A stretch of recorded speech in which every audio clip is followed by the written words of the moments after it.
Welcome, today's story is full of drama. Like and subscribe to stay updated. Let's get started. I was just pulling into Riverside after a week away on sales calls in a neighboring state. It had been a successful week, and I decided to treat myself to a day off, so I headed home Wednesday evening, planning to arrive late. My goal was to quietly enter the house, get into bed, and surprise my wife of 19 years. I still felt a spark whenever I looked at her. She was tall and graceful, with porcelain skin and striking red hair. We met on our first day of class at Hillside Junior College. I was a recently returned Gulf War vet, and she was an 18-year-old starting college away from home for the first time. At 18, Claire was tall, thin, and full of energy. She had this beautiful wild red hair and a youthful enthusiasm that drew me in. She was the kind of girl who could capture your attention with just her presence. I was a 23-year-old, 65, 230 pounds former Marine fresh from the Middle East, and it was love at first sight. Fast forward 19 years and 2 kids later, and I was on my way home to my love. I had my favorite radio station on and was enjoying a great oldie song from my college days. The lyrics always gave me a good laugh.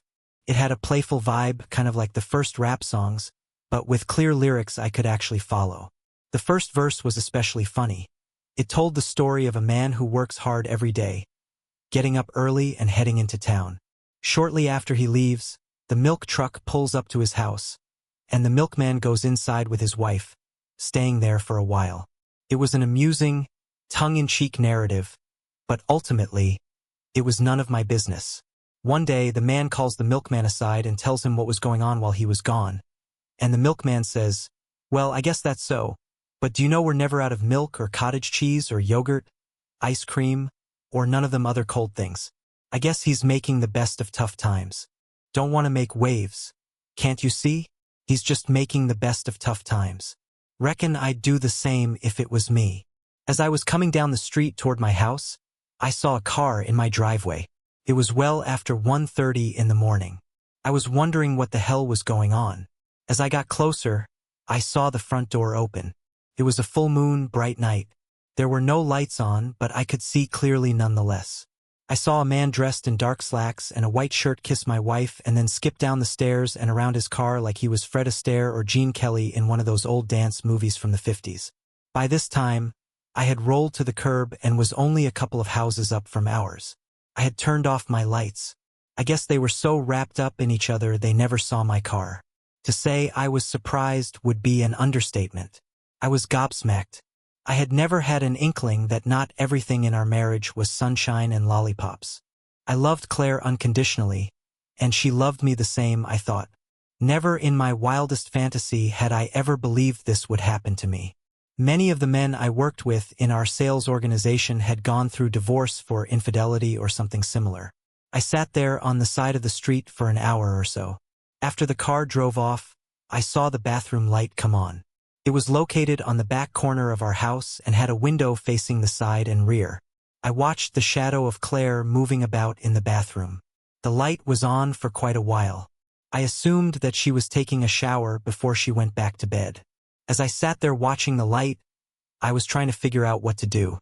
I really didn't have a clue. I did know, however, that I would never knowingly be a fool or a cuckold for anybody. As I sat, a plan began to form.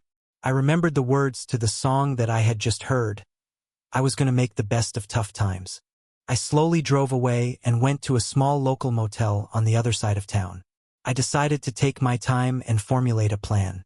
I was angry and knew I would have to get some payback on the man. You see, the man was my dirtbag ex-brother-in-law. He had been married to my wife's younger sister, Gina. He had continuously cheated on her until she finally gave him the old heave-ho and kicked him out the door. When he was married, he was always slinking around, trying to see down blouses or upskirts of any and all women, no matter the age. Now, my dearly beloved wife had always professed a profound dislike for him after he treated her sister with such disdain. How he had managed to weasel his way into her panties, I was going to have to find out. He was definitely going to pay in deep-seated pain and long-term suffering. No one, least of all him, could screw me over and get away with it. As I sat in my motel room, many scenarios went through my mind, chief of which was maximum payback and limited risk. The idea of going to prison to let this numbnuts feel my wrath did not appeal to me in the least. Finally, morning arrived.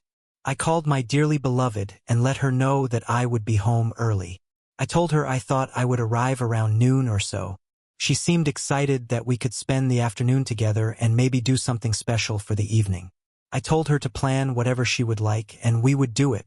My next call was to a Marine buddy of mine from back in the Middle East. I wanted to bounce some ideas off him and get his input on how to properly exact my retribution on numbnuts and my dearly beloved. Jake was a good guy, and he had a similar situation happen to him right after he got home from the war. He had gone to prison because he acted in the heat of passion and had immediately killed the man and seriously thrashed his wife. Because it was not premeditated, he got off on a light sentence. Back in the early 1990s, if it would have been today, he would be gone for life most likely. When he got out, he started an interesting business. It was by referral only. For lack of a better term, he became a fixer. Of course, it was all strictly off the books and under the radar. His tax-paying business was a landscaping company that allowed him lots of time to complete other jobs as well. The landscaping company paid him well. The other enterprise paid him extraordinarily well. I had sat with him on several occasions while he told me stories of life in prison, what he had learned there, and who he had met.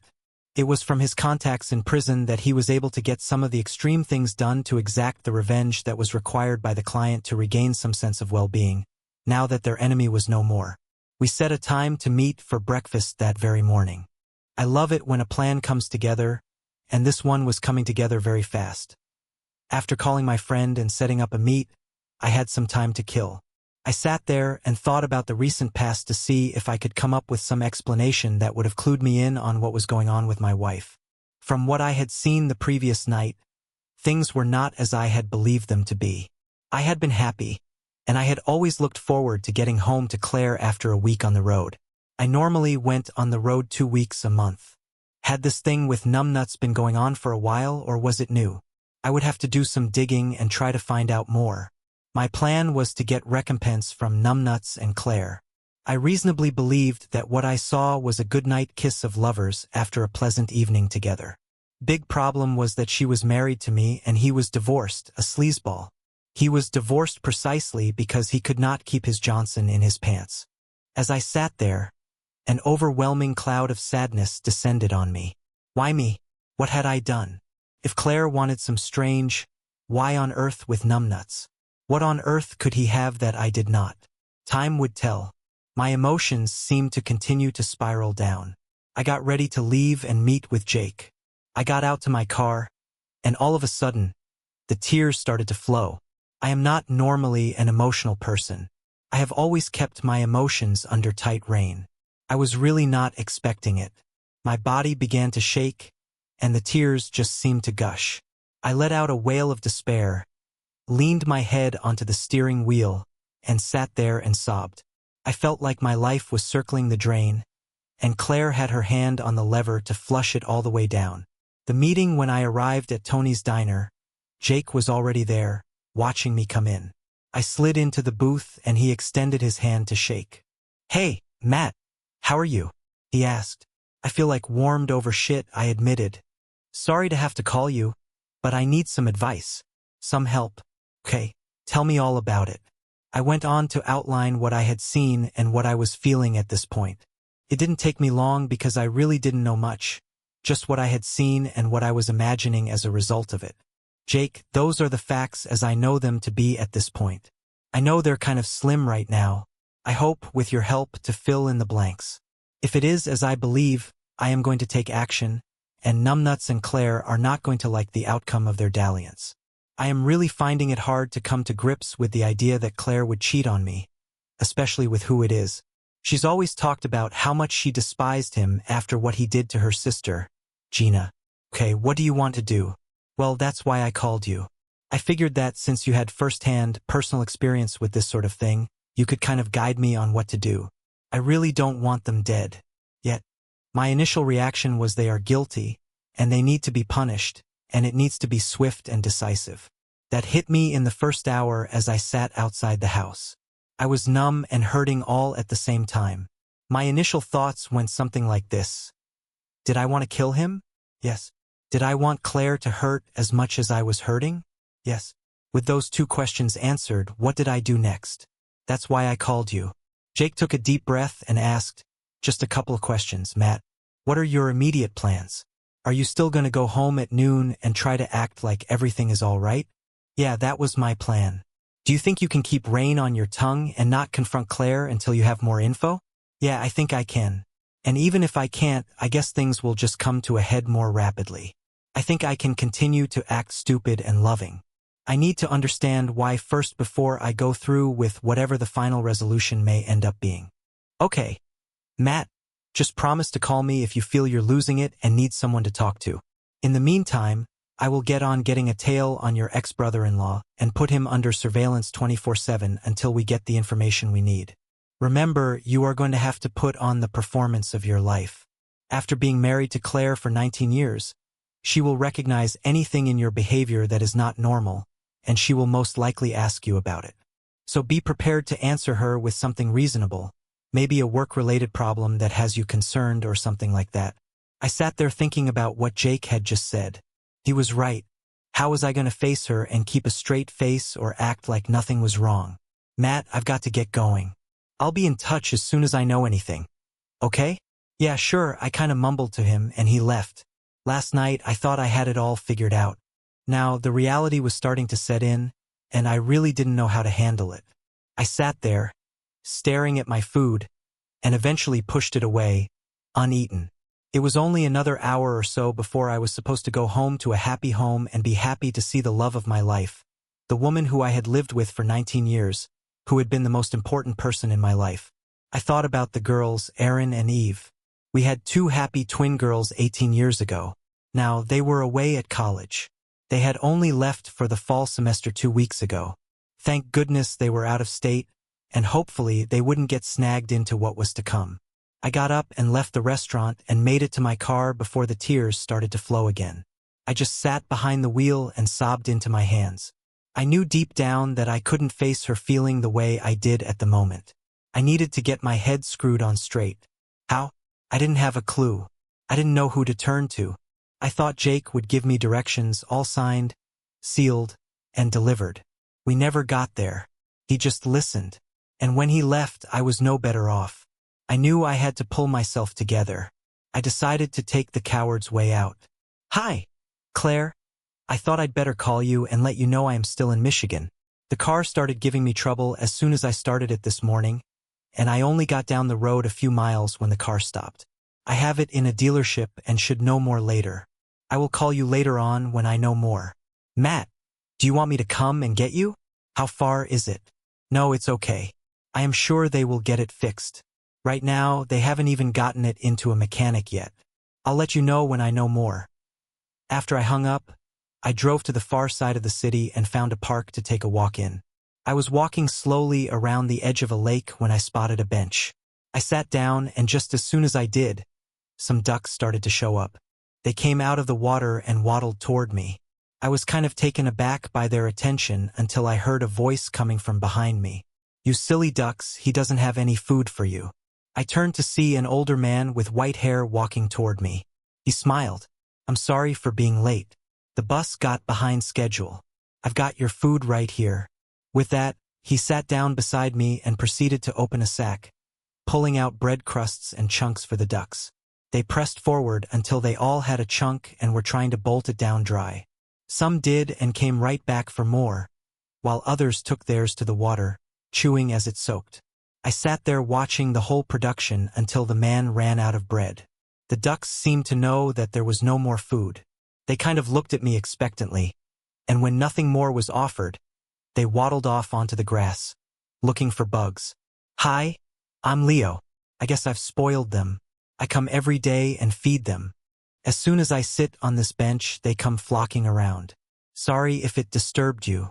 Oh, it was no problem, I said. It was kind of startling at the beginning, but it was fun to watch. You say you come here every day? By the way, my name is Matt. I extended my hand, and he shook it. Yep, every day. If I didn't, they would not get fed. I started it 2 years ago, right after my wife, Margaret, passed away. After all the family left me alone, I just got on the bus and rode around. When I saw the park, I got off and walked along until I saw this bench. I sat down, and this one duck came out and started pecking at my shoe. I had a package of saltine crackers in my coat pocket. I got it out and broke them up, feeding the duck small pieces until it was gone. It was amazing. I had come here feeling alone and lost without Margaret. But after feeding the duck, I felt at peace. I sat here all afternoon just watching the people and the birds. The next morning, I grabbed all the bread and rolls left over from the funeral meal, caught the bus, and came back. I have been doing it ever since, every day, rain or shine. What brings you here, Matt? Leo asked. For the next hour or so, I told Leo my story. He didn't say anything. He just listened quietly. When I ran down and sat silently for a while, I felt a sense of relief. Eventually, Leo got to his feet. He had trouble with his knees and had to push up from the bench seat with his hands to get up. It was then that I realized that he had an artificial leg. I quickly stood to give him a hand, but he brushed my help away. No, that's okay. I'm good. Now, seated or standing, I am okay. It's the getting back and forth between both positions that gives me a bit of trouble. He smiled. Well, I better be heading home. If you decide to come tomorrow, Matt, bring some bread, and we'll feed the ducks together. Bye. I watched him walk off. I turned my eyes toward the lake for just a moment and then looked back. He was gone. He couldn't have gotten out of sight that quickly. Where did he go? I left the park, and for some reason, I felt the need to stop at a grocery store and buy several loaves of bread for tomorrow. Not sure why. I guess I felt calm in his company. Also, I wanted to find out if he had any thoughts about my circumstances. I turned my cell off and headed for the motel. I needed to let myself unwind. I felt the tension bleed off as I lay in my bed. I woke the next morning around 4 a.m., having slept almost 12 hours. I guess my body had been so tense that I must have just passed out. I did feel rested. I got up and followed my daily morning ritual. I logged onto a website and proceeded to read my favorite category's newest offerings. I was done by 6 a.m. and went out for breakfast. While I was at the restaurant, I turned my cell on and found that I had 16 messages, all from Claire. They started out calm, but by the end, they were desperate, pleading for me to call her. I called her cell. I left her a message telling her that I had just fallen asleep and would let her know as soon as I found out how the car was coming. I may be stuck here all weekend. I felt like a heel lying to her. I guess it didn't bother me too much. She had been lying to me for a while. I knew that she would be at work. Claire had never had a job in her specialty after she graduated from college. Her degree had been in a dental hygienist program, and she had never looked for a job in that field. She had worked her way through school at a small mom-and-pop morning grill and sandwich shop and just stayed on. Her normal shift was 5 a.m. to 1 p.m. when they closed. Her weekly checks had always gone into our account directly, and she had always kept her tips to use as she wanted.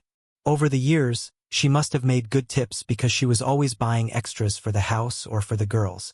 Sometimes she would plan a vacation and take us on it. She had never shown any interest in the day-to-day running of the household, house payments, utilities, etc. She had always left that to me. She didn't even have access to the house account. So, I guess I didn't have an overriding need to rush about and protect myself from her raiding the accounts and changing the insurance. I looked at my watch and realized that it was close to the same time that I had gone to the park yesterday. I decided to go early. I drove to the park and walked toward the bench where I had met Leo yesterday. I had no more sat down and looked around when I heard a step behind me. "Good morning, Matt. How are you this morning?" Leo asked. I turned to the sound of his voice and saw him standing at the opposite end of the bench. He stuck out his hand, and we shook hands. He lowered himself gently onto the bench seat before I had a chance to reply. "Well, you look rested this morning. You must have slept well last night. How is Claire?" He asked me. "I don't really know. I assume she is okay. She had frantically been trying to call me all last night and early this morning. I had my cell off so she couldn't reach me. Her last call seemed frantic. I just couldn't bring myself to talk to her." "I know how you must be feeling," he said. Leo proceeded to open his sack, and no sooner than the sack was open, the ducks started to arrive. Some flew in, and I could see others frantically paddling for all they were worth, trying to be first in line for the food. It was almost comical to watch. We started feeding them. I was looking down toward the path at all the ducks pushing and shoving each other to get the most food. Leo seemed to have a name for most of them. I heard him talking to them, calling them by name, and then I heard him say, "Good morning, Clara. How are you on this fine morning?" I looked to see who he was talking to and saw him stroking the neck and back of a huge white swan. "Matt, this is Clara. She's a trumpeter swan. She was found wounded last year, and the DNR brought her here to share the lake with the ducks. She's too old to migrate again. She must have lost her mate. Did you know swans mate for life? And if they lose their mate, many will never mate again."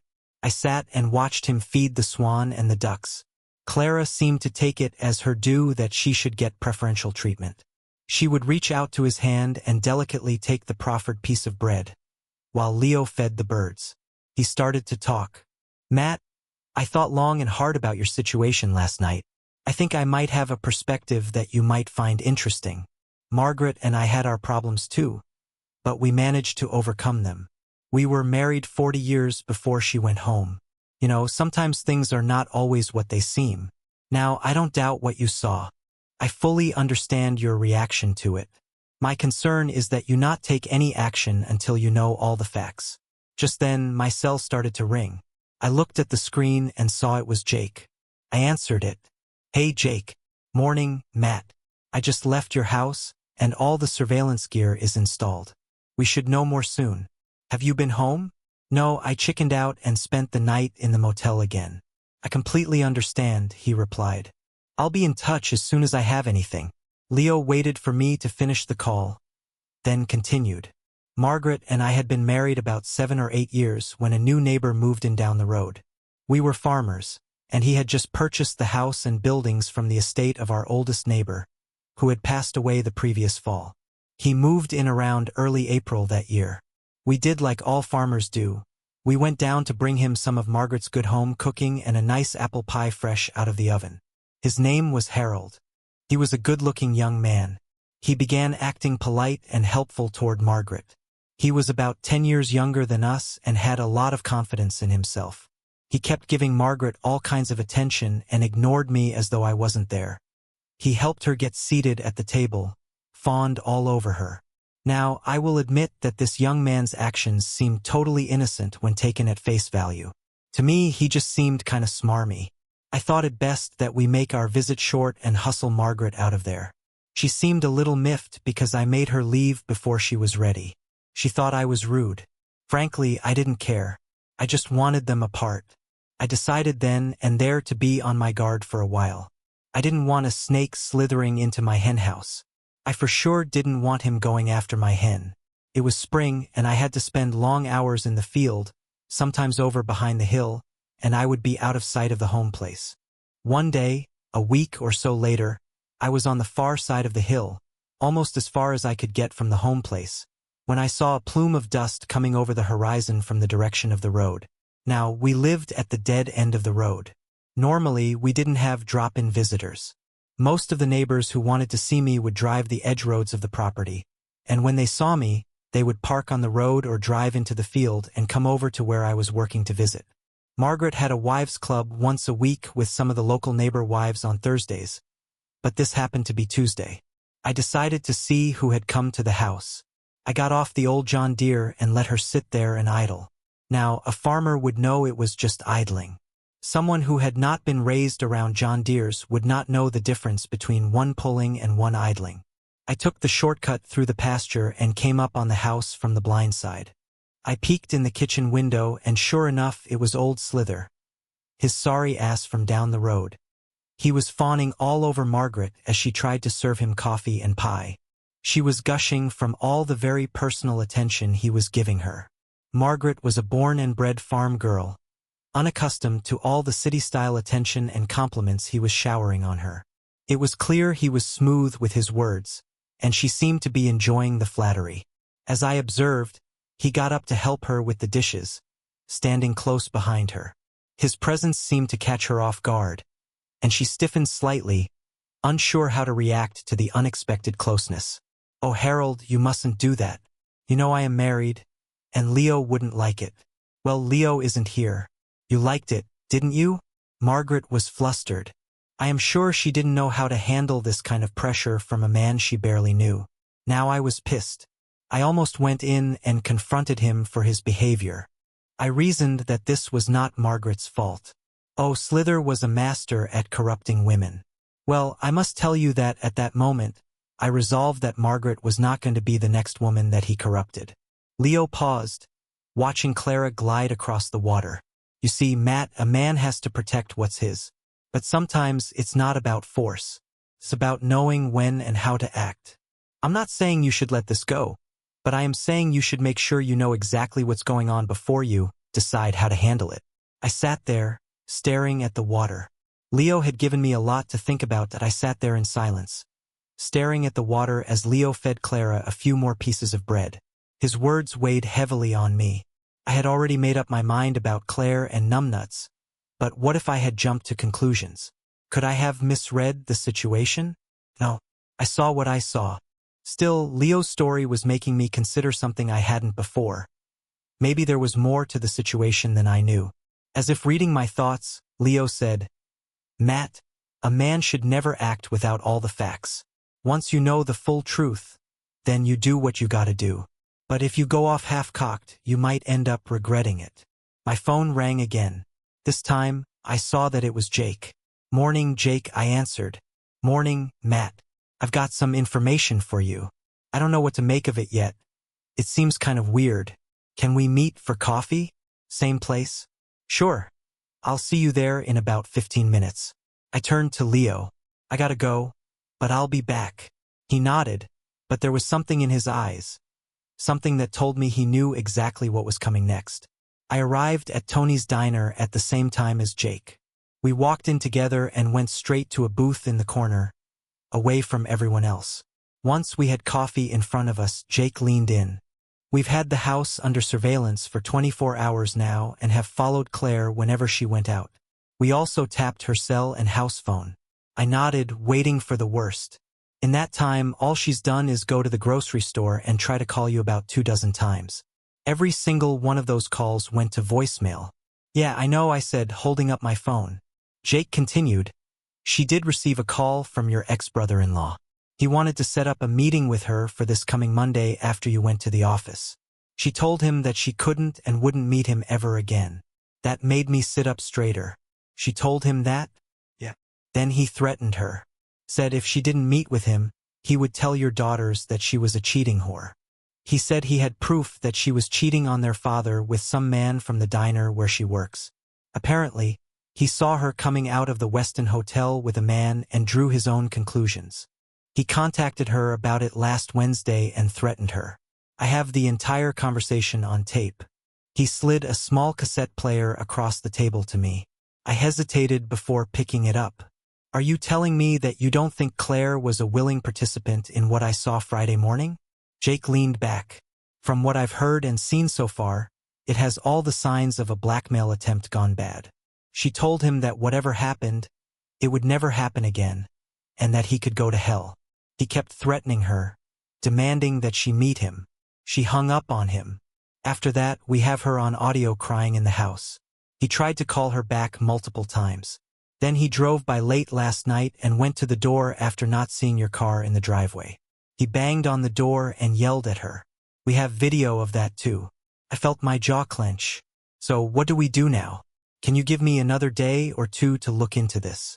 Jake asked. I exhaled, rubbing a hand over my face. I was going to call Claire and tell her I was stuck and wouldn't be able to get home until Monday because of car trouble. "I guess I could still do that and let you work on it." Jake nodded. "That would be best. I'll get my best people on it and see what we find. I'll be in touch as soon as I have anything new. Do you want the video?" I shook my head. "No, I'll just listen to the tape for now." After we finished, I drove back to the motel, gripping the cassette player tightly in my hand. Once I got inside, I sat on the edge of the bed and pressed play. The recording started with Claire answering the phone. "Claire, we need to meet." My ex-brother-in-law's voice came through, slurring slightly. like he'd been drinking. No, Carl. I told you I don't want anything to do with you. Leave me alone. You don't get to decide that, he sneered. Unless you want me to tell Aaron and Eve about how their dear mother is a cheating whore. I've got proof, Claire. You don't have anything, she snapped. Oh, I do. I saw you coming out of the Westin with that man. That wasn't... She stopped herself. It doesn't matter. Nothing happened. And even if it did, what I do is none of your business. It is when I say it is. Go to hell, Carl. She hung up. A few seconds later, the phone rang again. Claire didn't answer. Then, in the background, I heard her sob. I turned off the tape. I sat there, staring at the wall. This wasn't what I expected. I had spent the past 24 hours convincing myself that Claire had betrayed me. Now, I didn't know what to think. All I knew was that numbnuts had to go. I picked up my phone and called Claire. She answered on the first ring. Max. She sounded frantic. Are you okay? Why haven't you called me back? Where are you? I swallowed the lump in my throat. Sorry for not returning your calls. I didn't realize I had left my phone in the dealership when I left, and I didn't get it back until just now. Oh, thank God. She sighed. I was so worried. Are they fixing the car? They can't start until Monday. The parts have to be ordered, and the service department won't be open until then. Max, why don't I come over? We can spend Sunday together, and then we can drive back home on Monday after they finish with the car. I hesitated. No, that's okay. It's just one more day. I'll be home Monday evening. Please, Max, she whispered. I don't want to be alone. I clenched my jaw. She sounded broken, but I still didn't have all the answers. Claire, it's okay. I can last another day alone. It's not like we've never been apart. A soft sob came through the phone. I felt like the worst kind of bastard.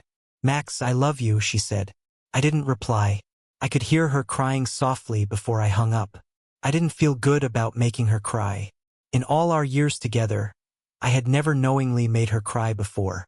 It didn't feel good. Not at all. I needed more answers. And I needed to see Leo. I drove toward the park, stopping at a corner store to grab some more bread for the ducks. And Clara. I had barely set foot on the path leading to the bench when I saw Leo already there, waiting. Some of the ducks had spotted him too and were paddling like mad to get to the feeding spot. Morning, Matt. Leo greeted me as I approached. So, I admitted. Didn't sleep well. My head wouldn't stop spinning. Got some new information this morning from my friend who's watching Claire and numbnuts. Not really enough to mean much, but it complicates things. Leo gestured to the sack in my hand. Let's feed these little beggars first. Then we'll be left alone. I nodded, and for the next half hour we tossed bread to the ducks. Clara finally glided toward Leo, stopping next to his knee, her head nudging under his arm. He pulled out a special piece of bread, and she delicately took it from his fingers. He stroked her feathers, murmuring something to her, and then she gracefully sailed back onto the water, where she started to preen. I pulled the cassette player from my pocket. I got this from Jake. Want to listen with me? Leo gave a nod. I pressed play. We sat in silence as Claire's conversation with Carl played out. Leo let out a low whistle when it ended. Matt, it sounds to me like you got yourself a snake in your henhouse too. I exhaled heavily. Yeah. I've always believed that a man should stomp his own snakes, Leo said. But in this day and age, it's a mite harder than it was 30 years ago. I was lucky Margaret never found out what really happened to Harold. I turned to him, narrowing my eyes. Leo, what exactly did happen to Harold? Leo gave me a slow smile. Let's just say he learned a very hard lesson about messing with another man's wife. I rubbed my chin.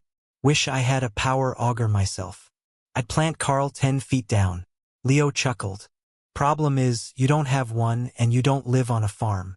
As soon as he disappeared, the police would be hot on the trail, and you'd be suspect number one. I never have been a good liar, Matt. They'd catch you sooner or later. I sighed. Yeah, I know. I don't want to go to jail for him or Claire. Leo studied me for a long moment. Matt, would you be willing to leave it up to me? I frowned. Why would you do that, Leo? Why would you take a risk like that for me? Leo looked out at the water. Well, it would be a bit of a risk, but not much of one. No one knows we know each other, and no one ever will. What if you were caught? Leo let out a small chuckle. You have to know that I've thought about this ever since you told me about your problem. He leaned back, stretching his legs out in front of him. You see, Matt, the risk to me is very slight. Even if they caught me, the punishment wouldn't matter. I turned to him sharply. What do you mean? Leo's eyes held mine. I have terminal prostate cancer. I probably won't last another 2 months. A pit formed in my stomach.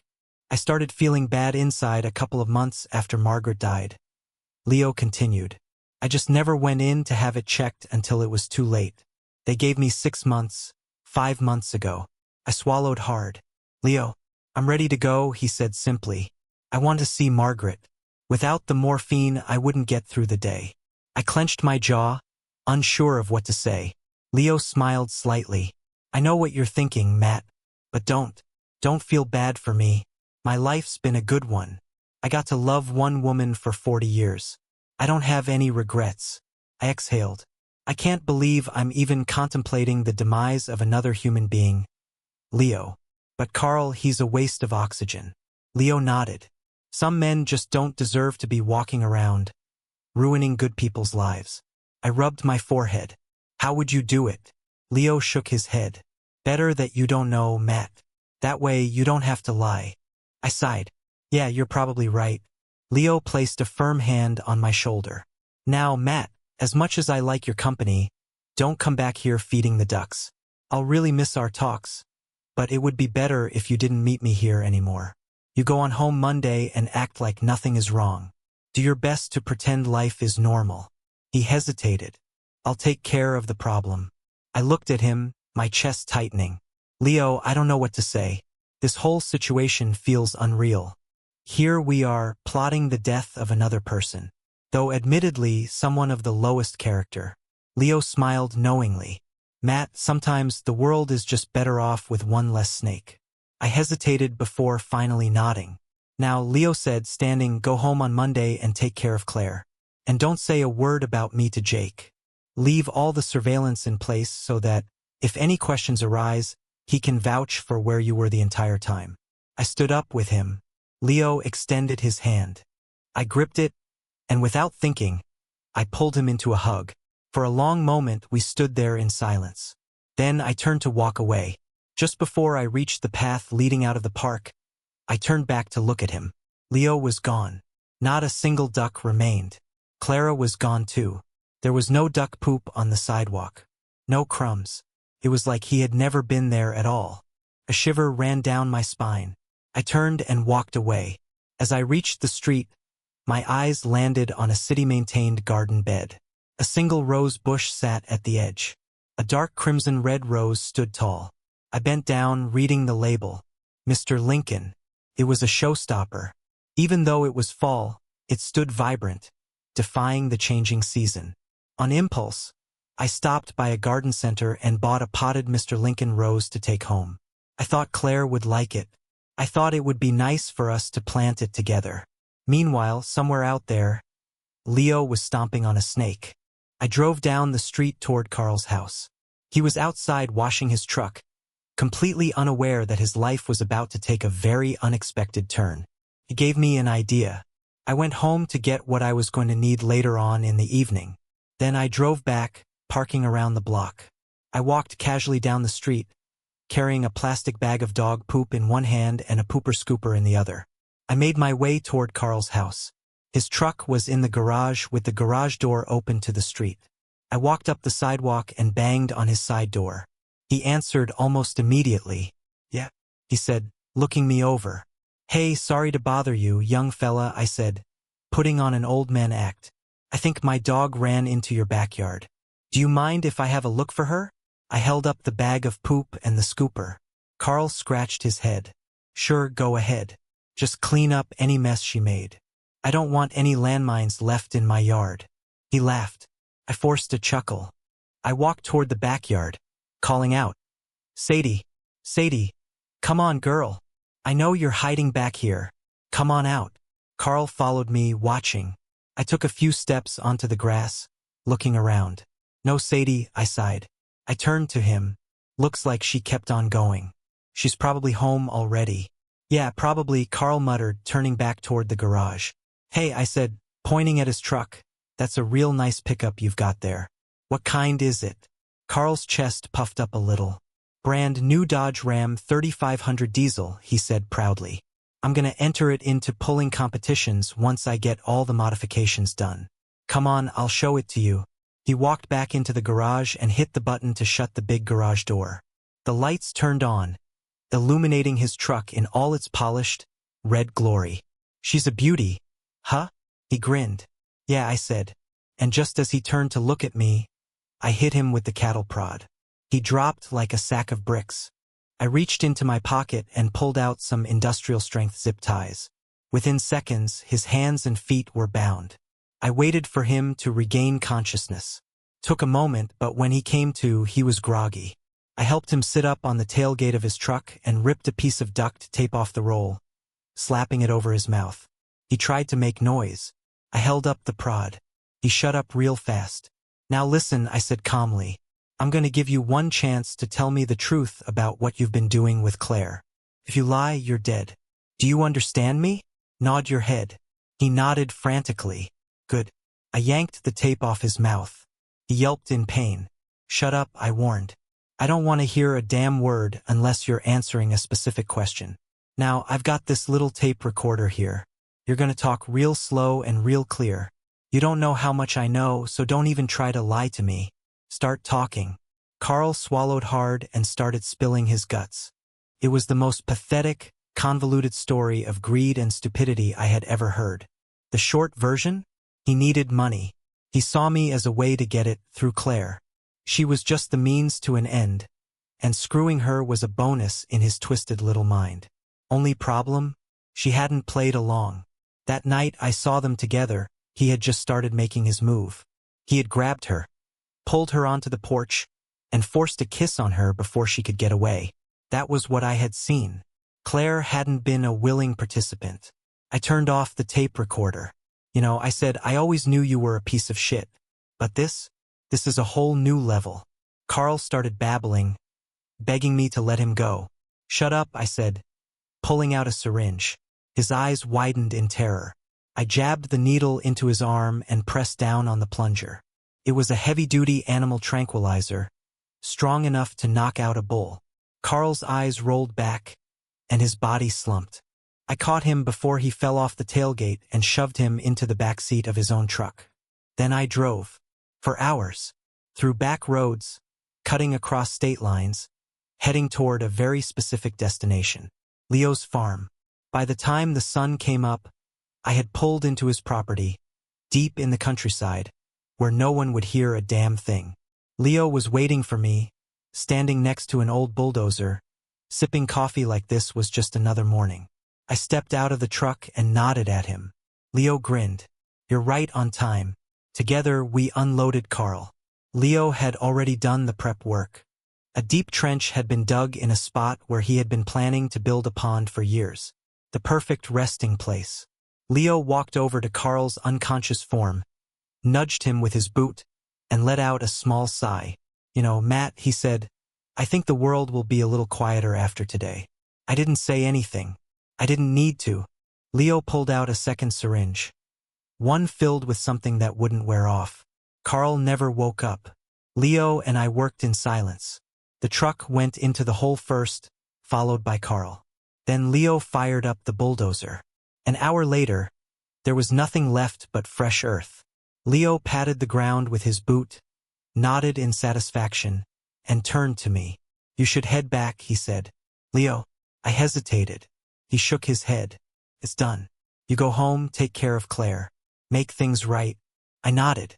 Leo held out his hand. I shook it one last time. Then I got in my car and drove home. I drove home on Monday, just as planned. The moment I pulled into the driveway, Claire came running out of the house. Her face was pale, her eyes swollen from crying. I barely had time to get out of the car before she was in my arms, sobbing. Oh, Max, I missed you so much. Please take me to bed and make love to me. Now, I held her gently, feeling her trembling against me. For the first time in days, I knew the truth. Claire hadn't betrayed me. She had been terrified, manipulated, and threatened. And Carl? Carl was gone. I took her hand and led her inside. Once we reached the bedroom, I turned on our big jetted corner jacuzzi tub and let it fill. One of our favorite things had always been to sit in the tub together and relax. She would sit between my legs, leaning back against my chest, while I washed her and held her. As the tub filled, I turned to her and started to undress her. She looked so anxious, so uneasy. I kissed her softly, reassuring her. Piece by piece, I removed her clothing, whispering words of comfort. She let out a long, shuddering sigh, her tension visibly easing. I knelt to help her step out of the last of her clothes, then guided her into the warm, bubbling water. I slid in behind her, wrapping my arms around her as she leaned into me. And then, just as the water lapped against our skin, she broke down. Heavy, uncontrollable sobs shook her body. I held her, rocking her gently. "Honey, what's wrong?" I asked. "Oh, Max," she whispered through her tears. "I did something this week while you were gone. Something wrong. I don't know if you'll still love me when I tell you." I tightened my arms around her. "Tell me," I said. She sniffled, then started talking. "After you left last Sunday evening, I called Gina to talk about ideas for a surprise birthday party for you. She told me to put together some ideas, and we'd talk at work the next day. I went in Monday morning, and we talked about different ideas throughout the day. After we closed, Gina and I decided to go see Nico, my boss's brother, who is the head chef at the Westin Hotel. Gina wanted to run an errand first, so I rode with my other boss, Ivan. When we got there, Gina joined us, and we spent an hour planning the party with Nico. When we were done, Gina left, and Ivan drove me back to the diner. I got into his car at the hotel entrance, and we left. That's all that happened. She stopped, taking a deep breath. Then, early Friday morning, around 1:30 a.m., the doorbell rang. I didn't really hear it at first, but then someone started pounding on the door and yelling, "Police!" I ran to the door, thinking something had happened to you. I pulled the door open, and the screen was yanked open. A man shoved me back into the house, knocking me to the floor. I didn't recognize him at first. He was yelling and obviously drunk. Then I realized it was Carl. He grabbed my arm, yanked me to my feet, and slapped me. I was too stunned to react. He started calling me a cheating whore, screaming that he had seen me with another man at the hotel. He said if I didn't pay him $110,000, he would tell you and the girls that I had cheated. He claimed he had pictures to prove it. He even showed me a blurry photo of me getting into Ivan's car. I was dumbfounded. All I could think about was how this might ruin your birthday surprise. I wasn't thinking rationally. I started yelling at him, hitting him, but he struck me again and knocked me down. I was terrified. He became aggressive, grabbing at me, saying horrible things. I managed to kick him in the thigh with my heel, which made him stumble back. He muttered something, then stormed toward the door. But before leaving, he grabbed me roughly, dragged me onto the porch, and forced a kiss on me. I bit his lip so hard it bled. He cursed, shoved me away, and got in his car. I ran inside, locked the door, and broke down. I didn't know what to do. All I could think about was how this might ruin everything. She was crying again. I carefully ran my hands over her body, noticing the faint bruises that had nearly faded. She had covered most of them with makeup, but I could still see the yellowish tint of healing marks on her face and arms. She had been hurt. Carl had put his hands on my wife. A rage burned inside me, but I forced it down. For now. "Honey," I said gently, "why didn't you call the police?" "He assaulted you." She shook her head. "I know. I should have. But I wasn't thinking straight. I was just so overwhelmed." I sighed. "Claire, why didn't you tell me when I called Friday morning?" She wiped her eyes. "I wanted to. I was going to. But then, when you didn't come home, and I couldn't get a hold of you, I panicked. I thought maybe Carl had already told you something, and you had left me." I kissed her forehead. "I'm here now," I whispered. She clung to me, still crying. I knew then that Leo had done exactly what he promised. Carl would never bother her again, or anyone else. "Max," she whispered, looking up at me with pleading eyes. Do you still love me? I smiled softly, brushing my thumb over her cheek. More than ever. She sobbed and kissed me desperately. We made love slowly, tenderly, as if we were rediscovering each other. Afterward, as she drifted to sleep in my arms, I stared at the ceiling, my mind replaying everything. It was over. Carl was gone. And Claire? Claire was mine. 6 weeks later, I was at work when a FedEx package arrived. I signed for it, took it into my office, and opened it. Inside was a letter from an attorney. Leo had passed away. I sat back in my chair, my chest tightening. I pulled out the enclosed documents, Leo's last will and testament. Leo and his late wife, Margaret, had been wealthy farmers. Their estate was worth millions. The money had been divided among their extended family. But the farm was left to me. If any relative contested it, they would forfeit their inheritance. Tears burned my eyes. At the bottom of the package, I found a small cassette player. I placed the tape inside, hit play, and listened. Carl's confession played first. Then Leo's voice came through. Matt, I told you I'd take care of it. It's done. Take Claire and go to the farm. Live. Be happy. Oh, and one last thing. Take Clara with you. She deserves a place to retire, and the pond will be ready soon. I smiled. Leo had been right. Some snakes just needed to be stomped out. That I sat in my office, staring at the documents in front of me. Leo had left me his farm. The land, the house, the memories, it was all mine now. I ran my fingers over the papers, thinking about everything that had happened over the past 6 weeks. Carl was gone. Claire was safe. Leo had kept his word. I took a deep breath and leaned back in my chair. There was one last thing I needed to do. Claire and I stood in front of our new home, Leo's farm. The air smelled fresh, the sky stretched out for miles, and the land rolled in gentle waves of green and gold. The pond was still filling, but it was coming along. In a year or two, it would be perfect for fishing, just like Leo had wanted. Beside me, Claire squeezed my hand. "It's beautiful," she whispered. I nodded. "Yeah, it is." I had spent the past week driving back and forth from the city, moving our things.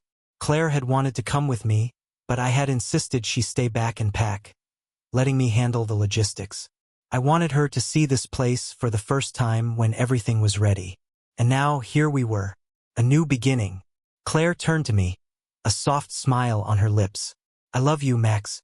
I pulled her into my arms, kissing the top of her head. "I love you too, baby." She leaned into me, and we stood there in silence, watching the sunset over our new home. After a while, I stepped back and walked over to the truck. I opened the door and whistled. A moment later, Clara, the swan, stepped out, stretching her wings before settling back down. Claire gasped. "Max, is that Clara?" I confirmed. Leo wanted her to have a place to retire. Figured she'd like it here. Claire's eyes filled with tears. She knelt down as Clara waddled over, eyeing her curiously. Slowly, Claire reached out and ran her fingers over the swan's soft white feathers. "Welcome home, Clara," she whispered. I watched them, my chest tightening. Leo had given me more than just a farm.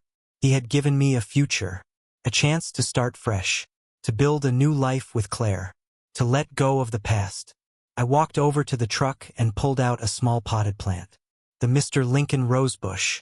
Claire turned, smiling as she saw it. I handed her a pair of gardening gloves. "Let's plant it together." She nodded, wiping away a tear as she took them.